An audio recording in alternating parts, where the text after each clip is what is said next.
This is our one-bedroom model. Take a look at the finishes as we walk through. A lot of what you see is standard. In making our models, we wanted to create something that represented what any individual could buy without spending a lot of extra money on upgrades. But come on in. This is pretty typical of our one-bedroom floor plan. It's about 900 square feet. All the one-bedrooms run along the south face of the building. If you notice, Joe, if you go over to the corner where the light is, you'll notice that there is a view from the buildings, even though it faces south. These units have a nice access to the lake. Anything above 7 or 8, you'll start to get the lake view. You've got the Museum of Contemporary Art. You've got the Crown Fountain, as well as the lake. The one bedrooms start at around $325,000 and go to $382,000. If you'll notice, they all have the borrowed light bedroom. Because of the nature that the building was built and the purpose it was originally built for, it's very deep. So the architect, DeStefano and Partners, had to do the borrowed light bedrooms. So with just under 10-foot ceilings, you can get a lot of light and ventilation through that hole. The kitchen is a Scavellini kitchen. The cabinets are Scavellini. We've got a quartz countertop here, but the purchaser has a choice in the one bedrooms of quartz or granite. The appliances that you see are all standard. We're very proud to have a Liebherr refrigerator, Bertazzoni stove and hood, as well as a Bosch dishwasher with a cabinet front. So all the cabinets are self-closing. And one interesting thing here, I'm going to take some time to show you. We have the sink custom made because I love this feature where you can have all your soap, sponges, recycle, garbage all under the sink, and nice shut. Dornbrock faucets. The Julian sink, again for the one bedrooms, a custom-made sink. They're all 19 gauge, real solid stainless steel. We have 3/4 inch hardwood floors. They're Mirage flooring, and those are all in the common areas of the units, the living areas. The bedrooms would all be carpeted. Why don't we go back and we'll take a look at the bathroom as well. All right. It's interesting. We've already kind of taken a quick walk through these models, but this unit, people are seeing, has more sort of modern finishes in the kitchen.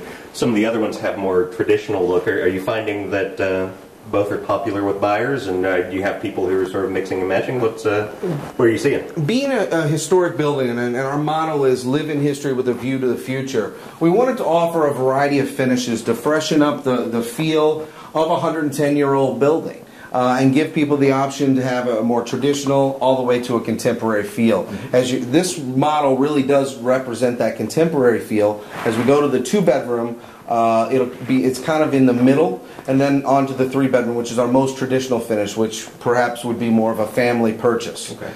You'll notice in here we have the undermount sinks, the Dornbrock faucets.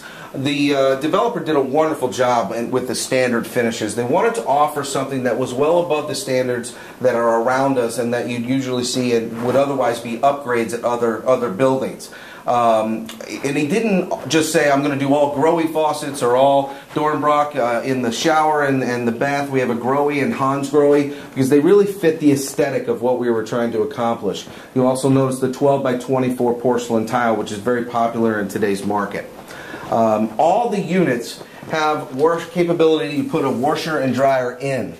Also note that it vents out. A lot of times in older gut rehabs you'll see where the washer and dryer was added and it'll have a lint trap. These do vent out, so it's a modern building. The heating and cooling system is a 4-pipe system so that you can have hot or cold air all year round. All right. I'll take you on into the bedroom here. For people who maybe aren't used to looking at gut rehabs or conversions of old buildings, are there things that maybe they need to know going in that are going to be different than, say, if they're looking at a new construction tower? Or do people ask any sort of questions about that sort of stuff? A couple things. We have 10-foot ceilings or just under 10-foot ceilings. We have 2 floors that actually have 12-foot ceilings. One thing about this building, it's 110 years old, and I've talked to the GCs on the project, and everyone comes to the same conclusion.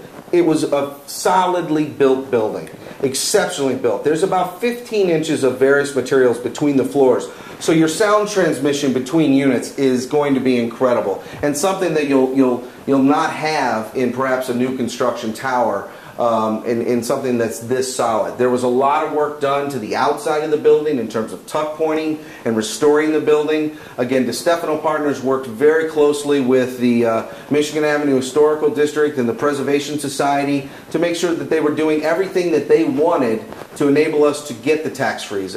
From what I've learned, the district is a newer district, and in terms of getting the tax freeze, this building is the first one in the area to get it. And if you look on the zoning, you'll see plans for this building on there. You'll also note that the windows are all brand new, as everything in the building are, but the shape of the window could not be changed. Right.